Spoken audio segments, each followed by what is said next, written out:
Bueno, vamos a comenzar. ¿Se oye, verdad? Sí. A comenzar esta segunda sesión, esta segunda conferencia que lleva como título La técnica al servicio del desarrollo humano en la perspectiva... Me he confundido. La tecnología, la creatividad y el poder. Y para esta exposición tenemos a Ignacio Quintanilla. Ignacio Quintanilla está a mi derecha. Es profesor asociado al Departamento de Teoría e Historia de la Educación de la Complutense, la Universidad Complutense de Madrid. Él es filósofo, os daréis cuenta en su forma de hablar y sobre todo en los escritos. También es psicólogo del ámbito de la industria, es psicólogo industrial. Actualmente es director del IE, de Infanta Elena de Galapagar de Madrid. Ha impartido docencia en la UNED, también en la Escuela de Filosofía de Madrid. Sus ámbitos principales de la investigación son la teoría del conocimiento, que entra de lleno en la reflexión que proponemos en estas jornadas, también la filosofía de la educación y la filosofía de la técnica. Creo que hemos escogido un buen ponente para el tema concreto que estamos desarrollando. Desde hace 25 años investiga sobre el impacto de las nuevas tecnologías en el pensamiento y en las culturas contemporáneas. Sobre este tema en concreto ha escrito un libro, una monografía titulada TEDNE, la filosofía y el sentido de la técnica. Después tiene varias obras. Una de las últimas publicaciones es sobre Berkeley, un autor anglicano muy interesante, del cual se acaba de defender una tesis doctoral en Roma con una gran categoría. También ha escrito sobre Ortega y la técnica, la relación Ortega y la técnica. Ha escrito sobre la roboética y el imperativo categórico. Y la última obra, o una de las últimas obras, entra dentro de un grupo de investigación al que pertenece, Cultura Cívica y Políticas Educativas. Por tanto, Ignacio, yo creo que es mejor escucharte para que nos ilumines y en con tu reflexión. Bueno. Habla, yo creo que sí que se oye. Sí, se oye, ¿no? Sí, perfecto. Bueno, no sé si es mejor escucharme o no, eso lo tendrán que decidir ustedes en los próximos minutos, pero en cualquier caso para mí es un placer enorme estar aquí y estoy muy agradecido a las personas que me dan esta ocasión. Además del agradecimiento, mi siguiente sentimiento, mi siguiente emoción es, sobre todo, yo diría que la del pudor o la vergüenza, porque, bueno, pues uno está aquí rodeado de personas que habitualmente están haciendo cosas verdaderamente importantes en el mundo, como acabamos de escuchar hace un momento a la ponente anterior, a la profesora Giovanelli, y claro, aquí viene uno pues como filósofo a enredar un poco con unas cuantas palabras, unos pocos conceptos y dice, caramba, ¿qué estoy diciendo yo aquí? ¿Y qué autoridad tengo yo para contarles cosas a estas personas, ¿no? Y además hay una segunda fuente de pudor también que no es menor, y es que en esto de hablar del desarrollo humano integral, caramba, pues la Iglesia Católica lo hace bastante bien y piensa bastante bien, ¿no? Así que venir a una institución de la Iglesia a hablar del desarrollo humano integral, para un filósofo como yo es un poco como venir a jugar al Bernabéu. Hay que tener mucho cuidado porque hay aquí gente que sabe muchísimas más cosas que yo. Así que esto en primer lugar. Como además tengo una cierta tendencia a la divagación, que también van a poder comprobar dentro de poco, he hecho dos cosas. La primera, que voy a empezar con la conclusión de lo que quería decir. Voy a intentar expresar la conclusión de lo que quería decir en un minuto. Y la segunda es que he preparado una presentación que normalmente no suele servir mucho al público, pero a mí sí que me sirve para mantener el hilo conductor de lo que quería decir. Un poco la conclusión de lo que a donde quiero llegar desde el punto de vista de la filosofía, y recogida un poco con el tenor de las palabras que se acaban de pronunciar aquí, vendría a ser lo siguiente. Vamos a ver, entonces, esto de la técnica humana y por ende la tecnología actual, ¿es bueno o es malo? A mi juicio, y no hablo solo desde una perspectiva filosófica, sino desde una perspectiva de filósofo cristiano, se podría contestar, hombre, pues depende.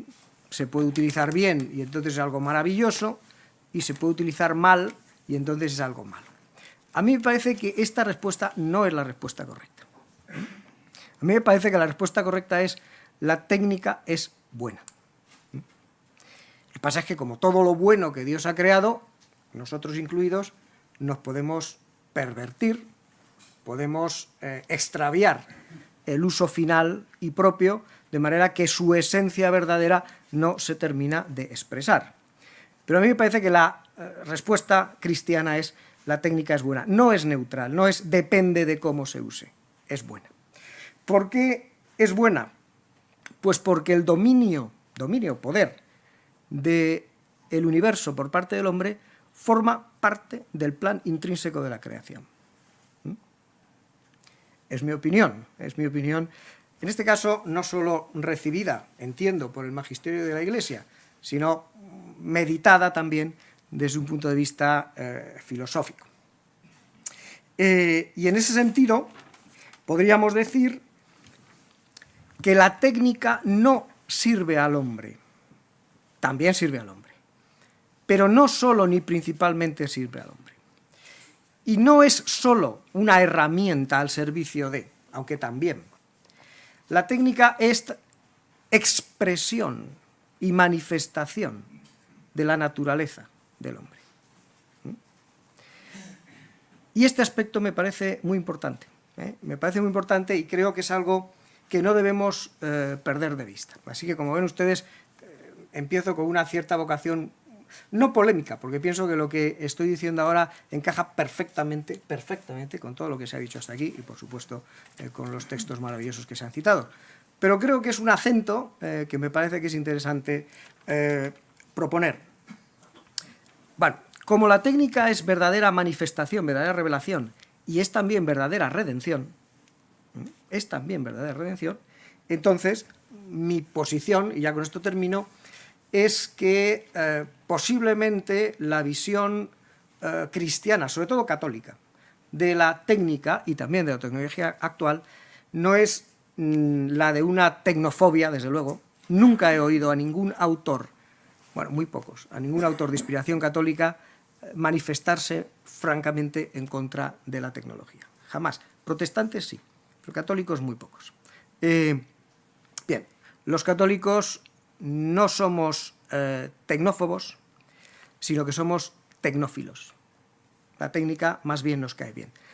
El secreto, como se desprende de todo lo que se acaba de decir, justamente de las tres personas que han hablado hasta ahora, es cómo ser tecnófilo sin ser tecnócrata. Cómo conseguir ese equilibrio, porque es verdad que la tecnocracia es un uso perverso de la tecnología, que no solamente transforma nuestro mundo, sino que, como voy a intentar señalar también ahora, transforma nuestras inteligencias y nuestros corazones. Es decir, nos hace pensar, desear, ser y querer de una manera que puede ser peligrosa, ¿no? Eso sería el resumen de lo que he querido decir aquí. Entonces, a partir de aquí, pues vamos a empezar a ver hasta dónde podemos llegar en la medida en que sea interesante, porque, como ocurre siempre con las personas que saben un poquito de algo, pero no lo suficiente, tienden siempre a contar demasiadas cosas. Vamos a intentar reprimir también esta tentación. Vamos a ver... a ver si consigo yo... Ahora le he dado dos veces y quería darle aquí. Bien. Pues me estoy yendo para adelante y ahora... Bien.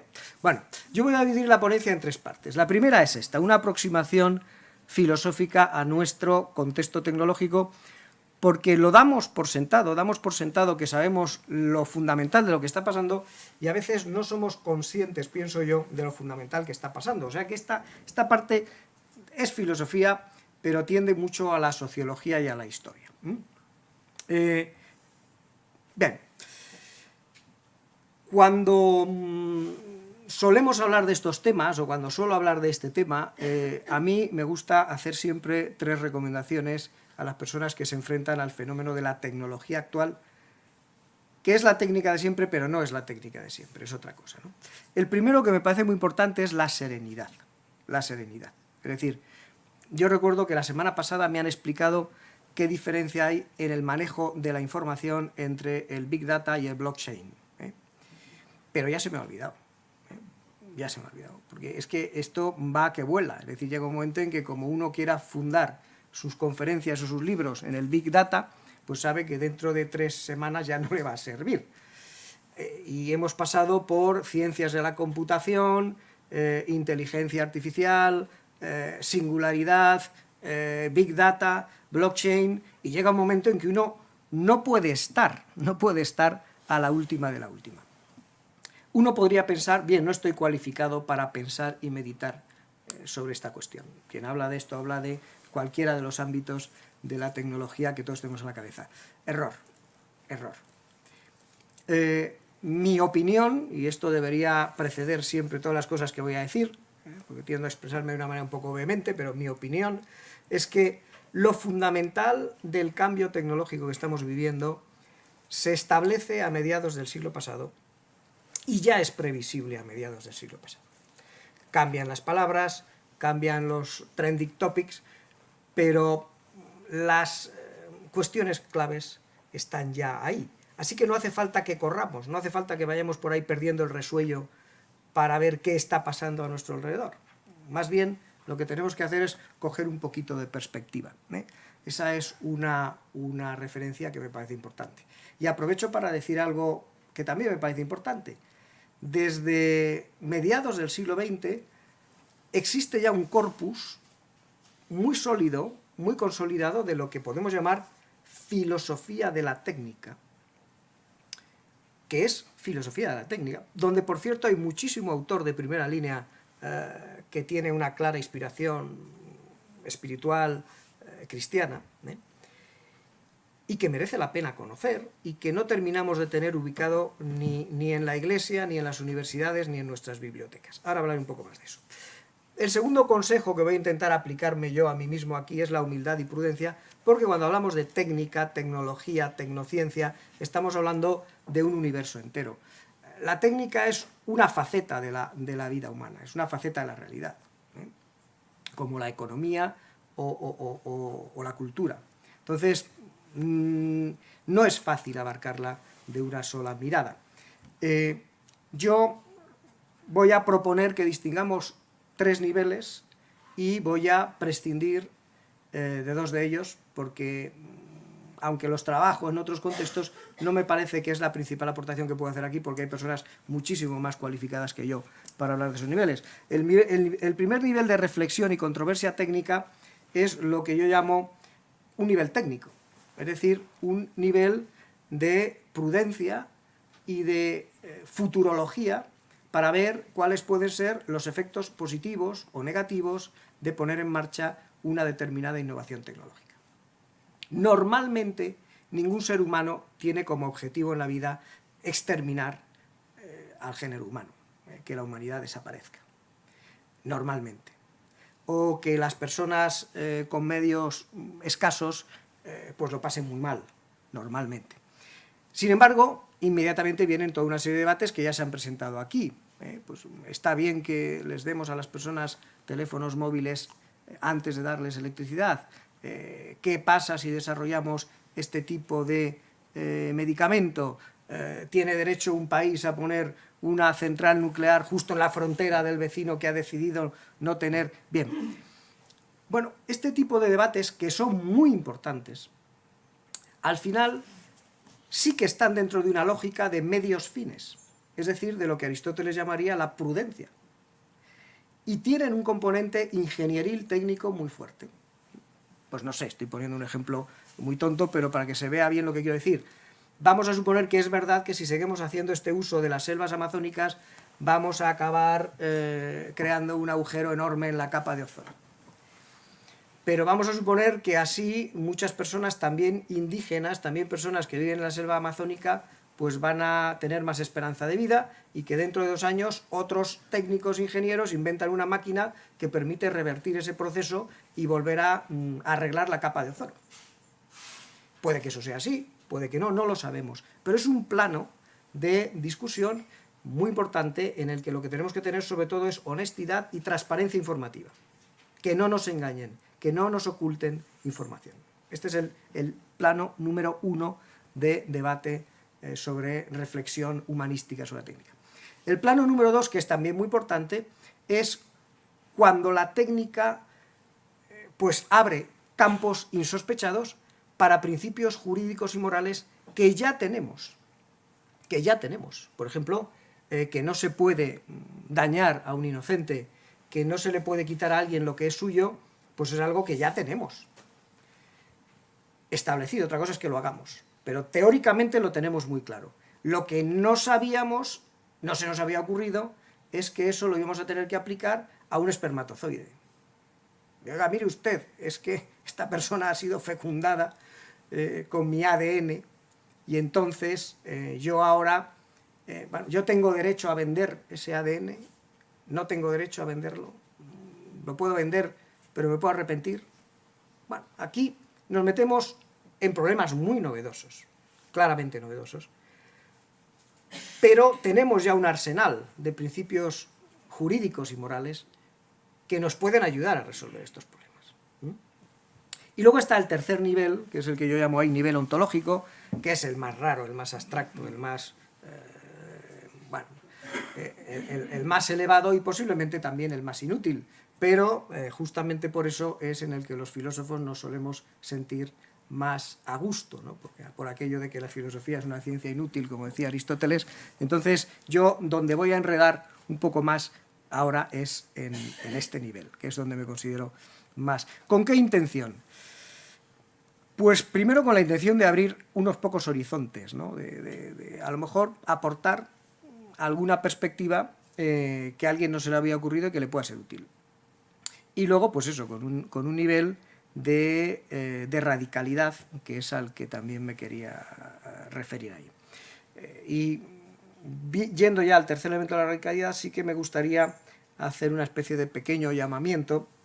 Como ven, este es un tema del que he hablado bastantes veces y entonces uno ya viene con sus fantasmas detrás, y es a que evidentemente la tecnología y la ciencia tienen mucho que ver, evidentemente la tecnología y la economía tienen mucho que ver, evidentemente la tecnología y el trabajo tienen mucho que ver. Tienen tanto que ver que son indisolubles, no se pueden separar.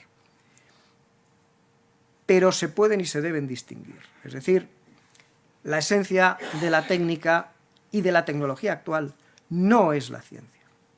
Es decir, la filosofía de la técnica no es un corolario, no es una aplicación de la filosofía de la ciencia, porque de hecho lo que nosotros en Occidente llamamos ciencia desde el siglo XVII es más bien un producto de la técnica, es al revés. Lo que nosotros llamamos hoy ciencia es producto de una mentalidad técnica que empieza a surgir en el siglo XVII, y porque el ámbito de lo específicamente técnico, a la hora de explicar por qué el ser humano hace técnica, siempre acabamos desbordando el terreno de lo instrumental. No estamos tanto en el terreno de lo instrumental como en el terreno de la gracia, en el terreno de lo innecesario, en el terreno de lo superfluo, en el terreno de lo gratuito.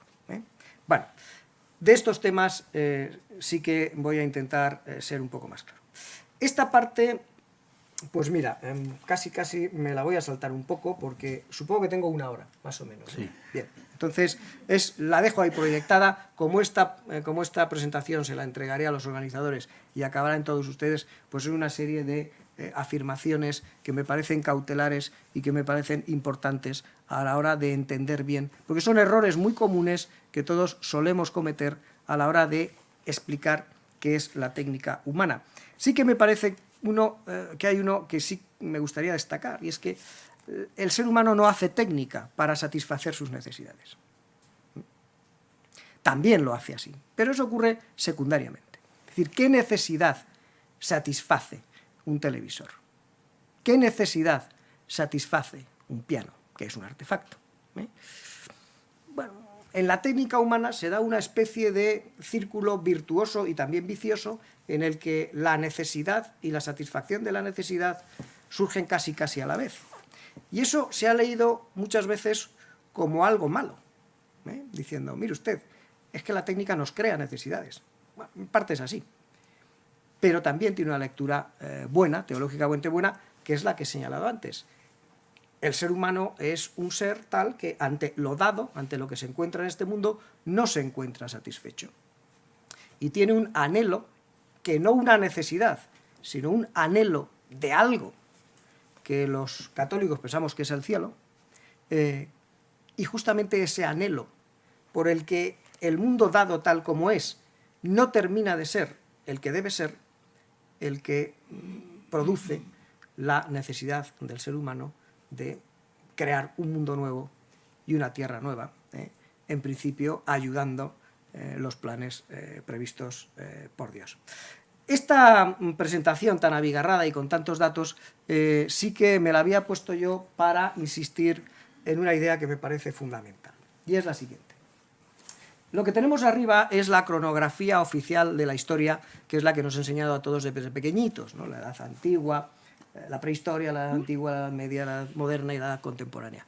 Esa clasificación es muy antiintuitiva y muchas veces oculta los fenómenos y los confunde más que los aclara. Entre otras razones, porque partimos del concepto de edad moderna que se inventaron los modernos hablando de sí mismos, y entonces pues hicieron una compartimentación histórica que era bastante confusa. A ellos les gustaban mucho los griegos, entonces hablaron de la edad clásica o edad...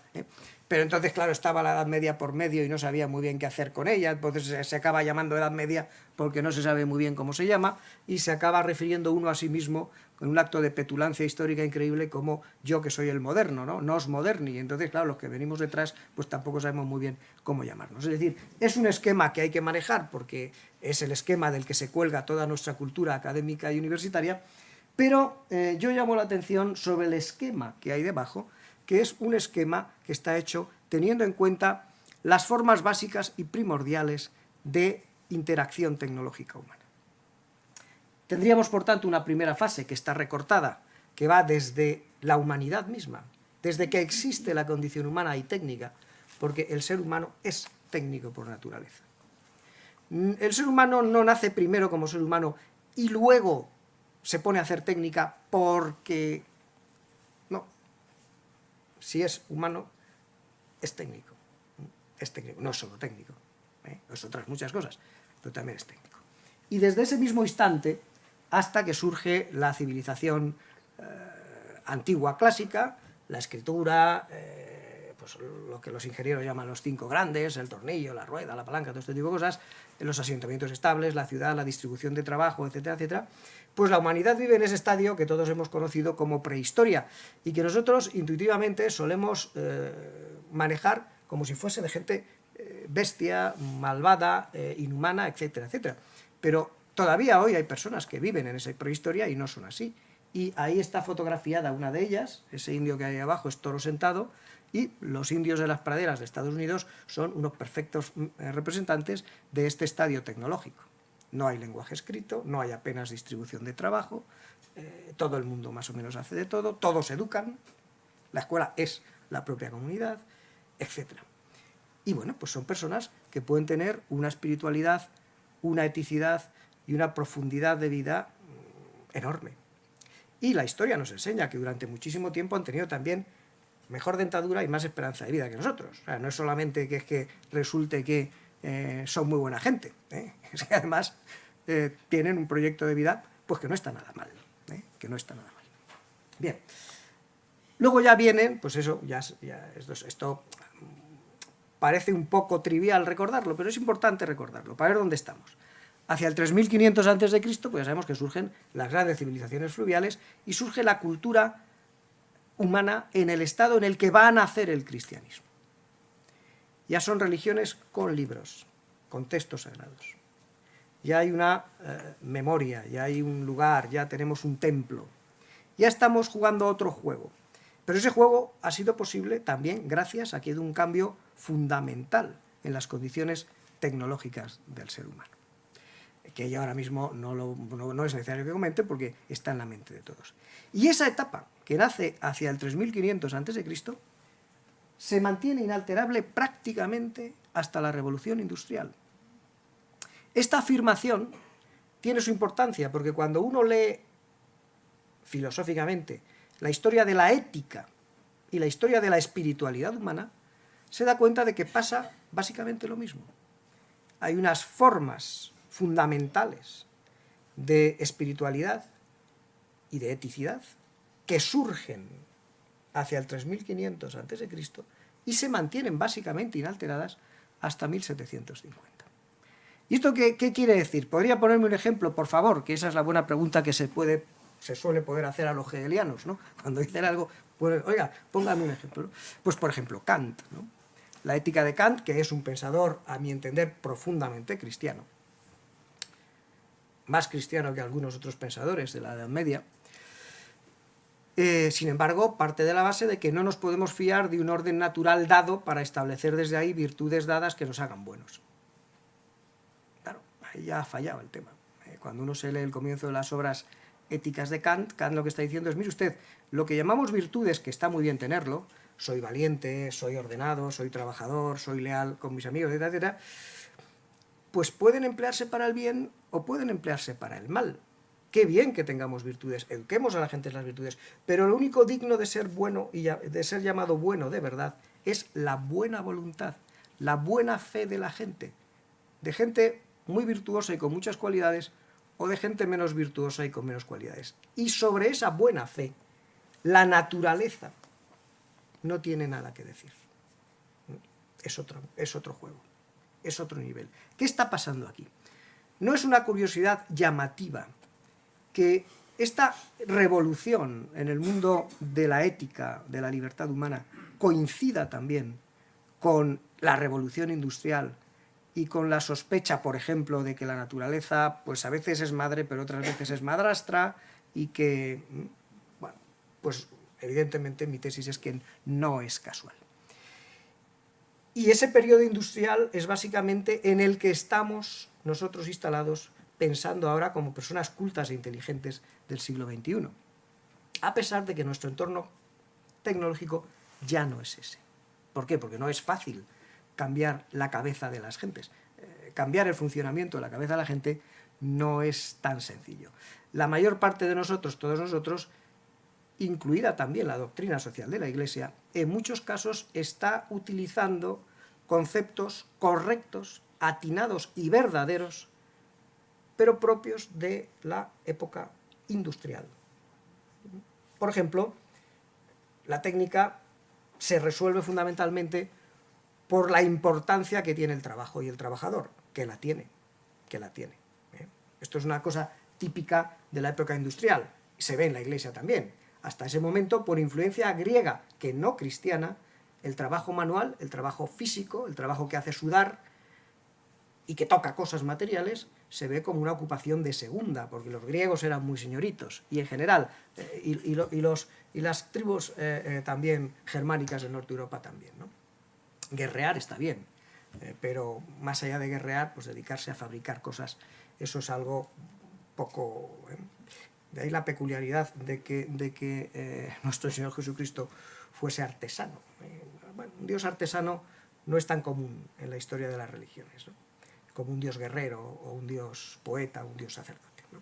Bueno, el caso es que por las circunstancias que sean, hasta es con la Revolución Industrial cuando las iglesias y los filósofos dicen, oiga, ¿sabe usted que esto de trabajar es muy importante y tiene una función espiritual muy importante y no se puede descartar así como así del núcleo duro del desarrollo humano integral? Bueno, pues ¿y ahora qué? ¿Qué viene después de esto?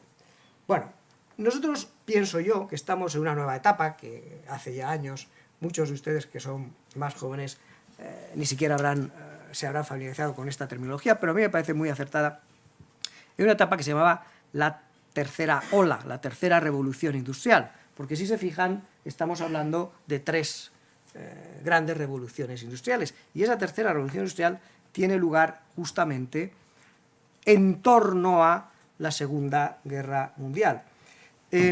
La profesora Giovanelli ha dicho algo muy interesante, y es que la penicilina está inventada desde el 28, pero no se generaliza hasta más o menos la Segunda Guerra Mundial.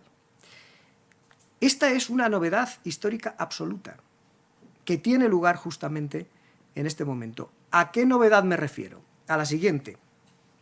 Hasta más o menos la Segunda Guerra Mundial, la innovación tecnológica y la riqueza que proporciona no se aplica a la vida de la gente corriente. Se aplica sobre todo a la guerra y eventualmente al lujo de la corte. Desde la Segunda Guerra Mundial, lo que la gente común hace en sus casas se convierte en un negocio más importante que la guerra. Y la innovación tecnológica destinada a la vida común de la gente común se convierte en el factor de innovación tecnológico fundamental. Esto no había pasado nunca en la historia de la humanidad. ¿Lo podemos echar a perder? Me temo que sí, podemos echarlo a perder. Pero es una novedad importante y es una novedad buena. Junto a estas hay otras muchas que yo tampoco voy a detenerme ahora en explicar. Sí que hay tres muy importantes que quisiera destacar, porque se nos suelen pasar desapercibidas. La primera es que hasta este momento la capacidad de dominio y control del ser humano siempre había tenido alguna excepción. Sí, pero la vida no la controlamos. Sí, pero la inteligencia no la controlamos. Sí, pero las emociones no la controlamos. Bueno, pues ahora ya lo controlamos. Lo controlamos. Hay una tecnología biológica y psicológica y psiquiatra que permite tener un control muy efectivo, y educativa también, que permite tener un control muy efectivo de lo que pasa dentro de las cabezas de las personas. Esta es una novedad muy importante. Ya no hay terrenos donde uno pueda decir, no, pero aquí la técnica no entra. Sí entra en todos lados. Punto número 1. Punto número 2. Podemos producir inteligencia. Verdadera inteligencia. No solo acumulación de datos. Las tecnologías de la información y la comunicación son tecnologías de la inteligencia y del conocimiento. Lo cual, por cierto, ha servido para descubrir que la inteligencia humana es casi toda, siempre, artificial y social. Pensamos juntos. Y nuestro cerebro es un organismo que está hecho para pensar con otros. Es un organismo social. Bien. Y un tercer punto, también muy interesante, es que desde hace algún tiempo ya no es la ciencia la que tiene el poder de cambiar la cosmovisión y la vida de la gente, sino la técnica. ¿No se han fijado ustedes que ya, pues oímos el otro día, yo recuerdo hace unos cuantos años, que de repente un señor había pisado un cable y habían llegado a la conclusión de que realmente se podía viajar a más velocidad de la luz? Claro, eso cambia absolutamente toda la teoría física conocida hasta la época, y durante una semana la comunidad científica asumió que eso había sido así, hasta que se descubrió que alguien había pisado un cable. Bueno, pues realmente, si ahora nos dicen, oiga, ¿sabe usted lo que le digo? Que sí se puede viajar a más velocidad de la luz. Pues para un físico posiblemente eso le quitaría el sueño. A nosotros ya difícilmente eso nos quitaría el sueño. Como sí quitaba el sueño en su momento la idea de que la Tierra fuese redonda o la idea de la evolución biológica de las especies. Ahora ya la ciencia, como tal, ha perdido la capacidad de cambiar nuestra cosmovisión. Bueno, yo tengo muy poco tiempo, así que voy a hacer una presentación brevísima de la filosofía de la técnica. Solo quiero hablar de estos dos personajes porque quiero vindicarlos aquí. Uno es don José Ortega y Gasset, que tiene muchos defectos y que en algunos casos uno piensa que efectivamente escribía mejor de lo que hablaba, o de lo que pensaba, pero que escribe y piensa muy bien, y que es ciertamente uno de los principales autores de la filosofía de la técnica contemporánea. A mi juicio, un autor más original, más coherente y más profundo, por ejemplo, que Heidegger. La cita del Papa Francisco que nos han leído, esa maravillosa cita de el mundo como un conjunto de potencialidades dispuestas para que nosotros las utilicemos, es Heidegger. Es casi literalmente Heidegger. Y Heidegger es un gran pensador de la técnica, no de otras cosas, pero técnica sí. Bueno, pues Ortega yo pienso que es todavía mejor. Pasa es que es español y no le damos la importancia que tiene. Y el otro pensador es ese señor con ese físico tan curioso que murió por su compromiso por desarrollar rayos X baratos al alcance de todo el mundo en una época en la que no se tenían prevenciones ni cautelas con la radioactividad y murió de radioactividad. Es un gran pensador alemán católico que se llama Friedrich Dessauer y que a mi modo de ver es el mejor filósofo de la técnica que ha existido jamás y que conoce muy poca gente. O sea que me gustaría, de manera que me gustaría A ver si consigo... Uy, he roto, ¿ves? Esto de la técnica, Bueno, pues no hace falta que les diga a ustedes que soy de Zaragoza. Efectivamente lo soy. Bueno, bien. Si no, ponte en este, pero Sí, hay que tener sí. el aparato allá. Bueno, intento moverme en los dos. ¿eh? Vale. Bueno, simplemente que sepan que existe una filosofía técnica, que la filosofía técnica es importante, es bonita, que la doctrina social de la Iglesia no puede ignorar este hecho y seguir abordando el fenómeno técnico solo desde el punto de vista económico, desde el punto de vista del trabajo, desde el punto de vista de la ciencia, también, pero no solo. Y tampoco querría decir nada más, excepto presentarles dos cosas. Primero, el impacto tecnológico, el impacto mental, psicológico, que está teniendo el cambio que estamos viviendo. Yo traía aquí una lista de ejemplos en los que se ve que, caramba, esto sí que es un cambio fundamental. Pero me voy a limitar a uno solo. Ahora sí, ¿no? Ahora estupendamente. Bien, me voy a limitar a uno solo, que es estrictamente, ese sí que es filosófico total, que suelo emplear para molestar a mis colegas, cosa que por otra parte no suele ser muy difícil, por otra parte. Mire usted, la relación entre la idea y la cosa que hemos heredado de los griegos es siempre la misma. Ahí está la cosa, a ver cómo extraigo yo la idea de esa cosa y la conozco. Y ese es el conocimiento objetivo y que yo llamo verdad. Esa es la verdadera adecuatio entre la inteligencia y la cosa. Bueno, pues va y resulta que no es así. Que la relación más profunda que tiene el ser humano de sus ideas con las cosas es justamente la producción, la creación. Así que podemos decir, y lo ha sugerido también antes uno de los ponentes, que nuestra mentalidad occidental moderna se caracteriza porque ha sustituido la teoría, la contemplación, por la producción como principal instancia de veracidad y de objetividad del conocimiento. Y eso tiene muchísimos peligros, pero tampoco es tan malo. Tiene algo de profunda verdad, es decir, la técnica es saber, es conocimiento de lo que realmente funciona en el mundo, de lo que realmente se puede hacer y no se puede hacer. Y además saca a la luz pues todas las cosas importantes que sabemos. No todas, esto es un error muy grave. Pero muchísimas de ellas. Uno podría estar pensando en los microscopios, en los telescopios, en los análisis médicos de los que dependemos todos, etcétera, etcétera. Y por supuesto, pero no solo eso. También podemos pensar, por ejemplo, en un instrumento musical que es técnica y otras cosas por el estilo, ¿no? Es decir, esta es la visión que quería plantear.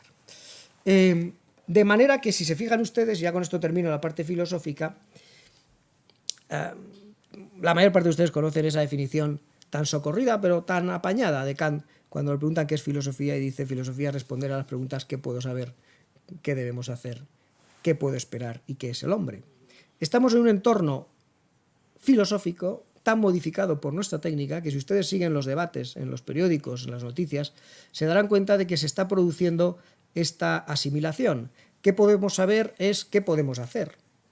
¿Podemos fabricar vida en un laboratorio o no? ¿Podemos viajar en el tiempo o no? ¿Podemos reproducir la inteligencia de una persona o no?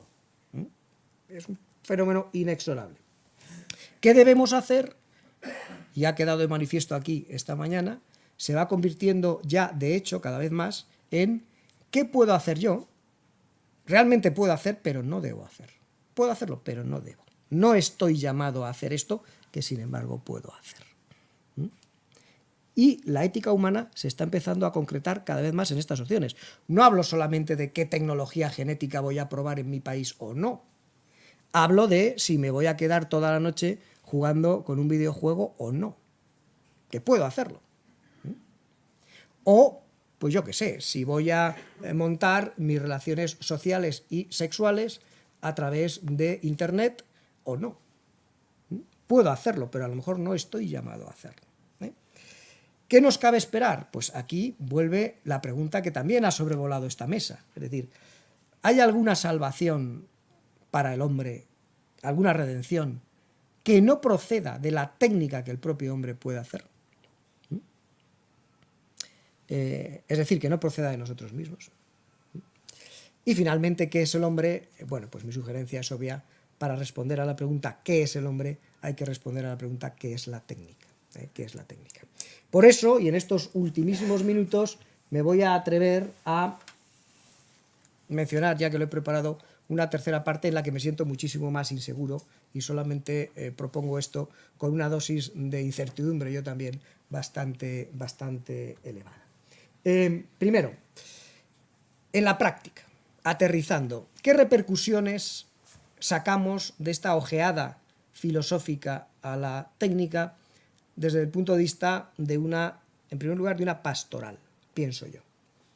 A mí me parece que deberíamos empezar a añadir a nuestros principios y valores fundamentales de acción y de enseñanza y de docencia una serie de principios nuevos en relación a la técnica que están ya ahí y que están ya consolidados. Todos nosotros hemos oído hablar del principio de responsabilidad de Hans Jonas, pero ¿cuántos docentes lo enseñamos? ¿O cuántas personas que se ocupan de una labor social lo aplican por principio? Bueno, pues va siendo hora de aplicar el principio de Jonas de responsabilidad. Lo enuncian de manera mucho más bonita que el propio Jonas, Juan Pablo II, todos los papas que ha habido. Y la idea es, bueno, pues tenemos que actuar siempre contando con que dejemos a los que vienen después, vengan o no vengan, existan o no existan, esto es muy importante, el prójimo no tiene por qué existir, todavía, pues un mundo habitable, una tierra habitable, dignamente habitable. O bien, que esto le gustaba mucho al Papa San Juan Pablo II, debemos extender nuestro concepto moral de respeto más allá de las personas humanas exclusivamente. Estos son dos aspectos de Jonas. Luis, anglicano, pero gran cristiano. A mí me parece que esto es algo que se tendría que enseñar siempre en las escuelas a la hora de hablar de la técnica, y es el poder del hombre sobre la naturaleza es siempre también el poder, legítimo o no, de ciertos hombres sobre otros hombres, valiéndose de la naturaleza. Siempre esto es ineludible. Cuando uno dice, no es que el hombre conquista la naturaleza, bueno, unos hombres conquistan la naturaleza, unos hombres controlan los satélites de las comunicaciones, aunque todos tengan móviles, teléfonos móviles, pero no todos deciden si apagar o no apagar el GPS que utilizamos todos. Eso solo hacen unos poquitos. Bien, esto no se nos puede olvidar y nuestras nuevas generaciones no lo pueden olvidar. Luego, el principio también, Ellul Berdyaev, yo lo llamo así porque son autores donde los he visto escritos, formulados. Y es que es lógica y moralmente incoherente pretender perfeccionar la naturaleza circundante al hombre sin perfeccionar también la naturaleza inherente al hombre. Hombre, tendré que perfeccionarme yo, mi estimativa, mis hábitos, mi capacidad de desear. Eso no podemos desgajar una cosa de la otra, porque entonces sí que la estamos liando. Bueno, Mumford, etc. Y luego uno de los principios que está expresado en Dessauer, que nos lleva al final, a la última idea que quería transmitirles. Y es que la sabiduría moral no puede centrarse exclusivamente en la comprensión y respeto de un orden de cosas dado, de un horizonte inexorable. Eso sí era la sabiduría moral para los cínicos o para los estoicos. Y es la sabiduría moral, posiblemente, yo no los conozco tan bien, para los budistas. Pero no es suficiente como sabiduría moral para los cristianos. Y aquí es donde ya refiero muy brevemente, aunque resulte chocante, uno de los primeros grandes temas clásicos de la filosofía de la técnica es si el cristianismo y la ecología han sido compatibles, coherentes, adversarios, o que hay aquí una polémica muy interesante que ahora no podemos referir, pero que es muy interesante. Y la idea que quiero transmitir aquí es la siguiente, y esto es totalmente opinable. Mi opinión es que una espiritualidad católica no puede afrontar el cambio tecnológico sin una sensibilidad y un compromiso ecológico profundo. Pero la ecología no es suficiente. No es suficiente. ¿Por qué? Pues porque someter el orden físico al orden moral y completar la obra de la creación son ejes irrenunciables de la antropología cristiana. ¿Y esto cómo se ve en la doctrina más reciente de la Iglesia? Pues vemos que ha habido cartas y documentos papales que han insistido más en una cosa, han acentuado más una cosa, y cartas y documentos papales que acentúan más otra. Sin duda alguna, porque era necesario en ese momento hacerlo así. Por ejemplo, llama mucho la atención que la Populorum Progressio o los documentos del Vaticano II son clarísimamente tecnófilos y saludan y aplauden la técnica en los términos que yo acabo más o menos de explicar. Por el contrario, y la Caritas in Veritate también. Este escrito de Benedicto XVI claramente acentúa este elemento. ¿Por qué la Iglesia en algunos momentos ha tendido a acentuar este? Hombre, por supuesto, sería una petulancia explicarles yo por qué dicen los papas lo que dicen, ¿no? Pero mi impresión desde fuera es que había un contexto en el que había que destacar el valor espiritual del trabajo humano, y también, y esto es muy importante, hay que distanciar la antropología cristiana de un reduccionismo biologicista, que nos hace, pues un organismo más en un ciclo vital. Esa no es la idea. Entonces, la técnica ayuda a decir, ojo, que el hombre no es un animal más en un ciclo general. Bien, por el contrario, cuando ha habido grandes crisis económicas, hemos estado al borde de guerras nucleares, pues entonces la tendencia de los documentos de la Iglesia ha sido más bien insistir en un estilo más ecologista, diciendo, ojo, que no somos los dueños de la creación, que esto no es nuestro, que no somos dioses, y por lo tanto tenemos que respetar y dejar las cosas básicamente como nos las encontramos. Y aquí es muy interesante ir leyendo con lupa las diferentes encíclicas, las diferentes cartas y documentos, porque se ve claramente esta diferenciación. Así que yo termino mi exposición dejando una pregunta que me parece que está luminosamente expresada por un autor que también se lee poco, Nicolas Verdier, que introduce en una de sus obras, que se llama El hombre y la máquina, el concepto de espiritualidad telúrica y espiritualidad titánica. Él no llega a usar titánica, me parece, o sea que creo que lo de titánico lo he puesto yo, pero me hacía falta una palabra. Claro, la espiritualidad telúrica es la propia de la humanidad de todos los tiempos. Telúrica viene de la Tierra, de la madre Tierra, del orden del universo, que puede ser la Pachamama o puede ser la fuerza de la guerra de las galaxias. Ese orden, que no es una tontería y que hay que respetar, porque es expresión de Dios, es el que basa las espiritualidades fundamentalmente telúricas. Entiende, asume, acepta y resígnate o disfruta. Pero hay también unas espiritualidades titánicas que buscan más bien transformar, redimir, superar un orden de cosas dado, pero que como orden de cosas dado es justamente, tiene algo de pecado, de alienación, de sufrimiento. Y esta es una forma de espiritualidad que no se puede llamar que sea específicamente telúrica, sino que es más bien titánica. Está llamada a la liberación y a la redención de un orden de cosas dado, pero que no termina de estar bien. Y esto hay que arreglarlo, no está bien. Hay que superar lo dado.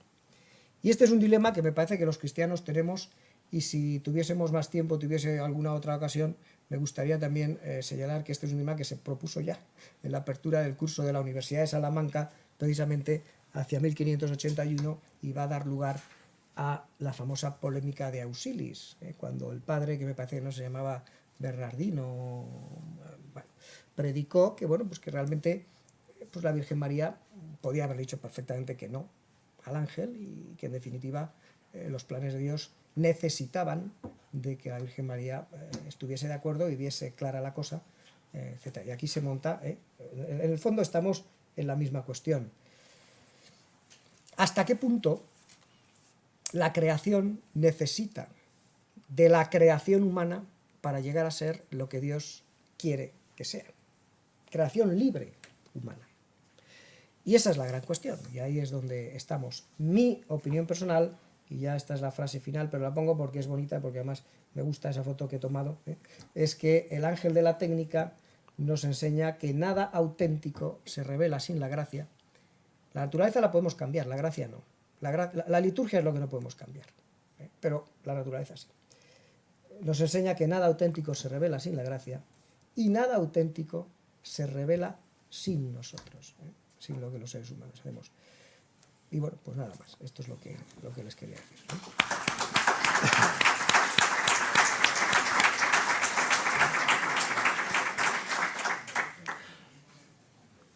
¿No se oye? Sí, bien, agradecemos en primer lugar a Ignacio esta exposición donde, como veis, plantea muchos interrogantes. Esto último, relación gracia-naturaleza, que es muy antiguo, filosofía, teología, muy interesante y muy sugerente tu ponencia. Si hay alguna aportación o alguna interrogante que queréis plantear, lo podemos hacer ahora en 10 minutos, por ejemplo, durante 10 minutos. Sí, Javier.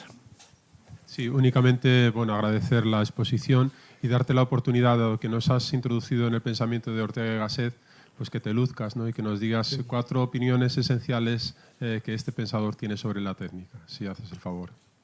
Bueno, pues mira, pues yo le agradezco mucho que me haga esa pregunta, ¿no? Como se suele decir en estos casos. Vamos a ver, la filosofía de la técnica de Ortega tampoco es que sea... es decir, tiene varias fases, a veces se contradice, y hay una cosa que yo le reprocho a él profundamente, que es que cuando la tiene hecha y se da cuenta de lo que le va a llevar a decir, se para y la guarda en un cajón.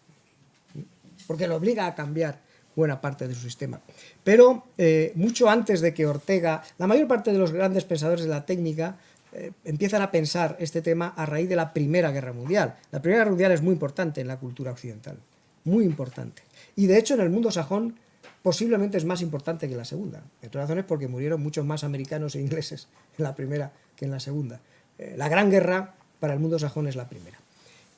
Pero posiblemente también para la historia de la filosofía sea así. Es decir, la Primera Guerra Mundial tuvo un impacto cultural muy fuerte que a veces se nos olvida. Es a raíz de la Primera Guerra Mundial cuando muchos grandes pensadores empiezan a decir, vamos a ver qué está pasando aquí. Esto no es simplemente un fenómeno coyuntural. Pero antes de que eso ocurra, Ortega tiene el mérito de escribir una meditación de la técnica donde va llegando a una serie de conclusiones muy bien hilvanadas que hoy en día admite pues casi todo el mundo. Por ejemplo, la idea de que la esencia de la técnica no es algo técnico, no es algo instrumental, sino que está más bien en el deseo, en el anhelo, en la fantasía, en el divino descontento. O bien la idea filosófica tan profunda, que a mí me parece muy luminosa y muy profunda, implica una crítica a la fenomenología hasta cierto punto, de que la inteligencia humana no parte nunca solamente de lo dado. El animal se atiene a lo dado, pero el ser humano llega al concepto de ser y se hace cargo de lo que es el ser y la realidad, siempre comparando lo dado y lo que se echa en falta. Lo que podría ser, pero no es. Por eso hay una frase, que no sé muy bien si es de Ortega o quién es, pero resume muy bien su pensamiento, y es que solo un ser que construye casas puede ver un bosque en una masa de vegetales. Porque el sentido del ser para el ser humano aparece desde el sentido de la posibilidad. Esto es así, pero podría ser de otra manera, y además me gustaría que fuera de otra manera, y además, bueno, pues Dios no me ha dado alas, pero a mí me gusta volar. Y yo quiero volar por el placer de volar. Y es en la Edad Media, por cierto, donde tenemos los registros escritos de personas que intentan volar con cierto éxito, entre otros el Elimir de Malmesbury, de la abadía de Malmesbury, que tiene permiso de su prior para hacer una serie de experimentos y parece ser que consiguió planear unos cuantos metros. ¿Por qué quería Elimir de Malmesbury volar allá por el siglo XIII? Pues porque era un ser humano y al ser humano le gusta volar aunque no tenga alas.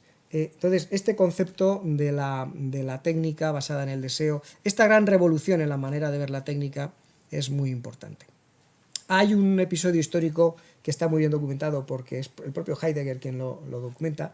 En el año 1956 hubo un congreso muy importante en la ciudad de Darmstadt, con la ciudad de Darmstadt en ruinas, totalmente destruida, donde participaron juntos Ortega y Gasset y Martin Heidegger, junto con arquitectos e ingenieros, hablando precisamente de qué era la técnica, en este caso hablando de qué es construir, por qué el hombre fabrica casas, se hace su propia morada. Y allí Heidegger y Ortega chocaron. Era una ocasión muy social, no iban a ponerse a discutir, pero chocaron. Luego Ortega se volvió a España y empezó a escribir una serie de cosas para dejar claro que estaba en absoluto desacuerdo con Heidegger. Y yo creo que estas cartas que escribió resumen perfectamente el pensamiento de Ortega. Ortega le reprocha a Heidegger que juegue con la idea de un habitar humano en la naturaleza, previa a todo construir. Y Ortega lo que dice es no, ni usted. No hay una condición humana en la naturaleza previa a todo construir. El ser humano es siempre construir en una casa, ¿no? Pues esa sería un poco la... Bueno, me parece que es interesante y está bastante elaborado. Sí. Aun aceptando su posición, efectivamente que se puede compartir de que la técnica es una cosa, digamos, amistosa, de que tenemos que ser amigos de la técnica, que es un bien para el hombre, y que es algo propio del hombre. La técnica, claro, los animales no pueden hacer técnica. Para mí se plantea un problema, o sea, una paradoja. Evidentemente, la técnica, hemos conseguido la penicilina y 1000 cosas más. Pero la técnica también, y esto lo dijo también el Papa Benedicto XVI, también es la bomba atómica. En definitiva, yo creo que la técnica hoy en día sería impensable una humanidad con 8.000 millones de seres humanos, que somos ya, sin técnica.